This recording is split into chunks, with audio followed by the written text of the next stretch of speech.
الرحمن الرحیم. دا نن مو کوم روډ باند کړی دی، احتجاجاً باند دی.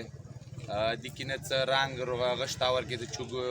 رنگ ویرګې څه لیزای کې روډ یا شیاو باندې یا سنیانو باندې هیڅ چاته روډ نه دی باندې مکامات تو باندې باندې څنګه نه ټرک پرېږدو نه سایکل پرېږدو څو پورې چې موږ ته روډ کولو نه وي هر چوګو څه وي که نه هر قسمه خلک وي مو ته باندې بل ته با باندې روډ چلیږي که نه نوره روډ چلان دی نه څه مسله شته ورکې نه چې شته روډ چلان دی صرف موږ نه پرېږدي دې وجې نه موږ احتجاجاً روډه باندې کو کیلې ته وختو هغه اوسه پورې خو بیولي دي او یا یې داسې موږ ته اجازات نشته خو بیولي یا دي بیا اجازات نشته دا روډ به تر هغې پورې باندې څو پورې مو ته روډ نه دی خلاص بله نشي رنه تلی بلوړ هم نور پر امن احتجاج دی نه څه مسله شته نه څه روډ بوره باندې السلام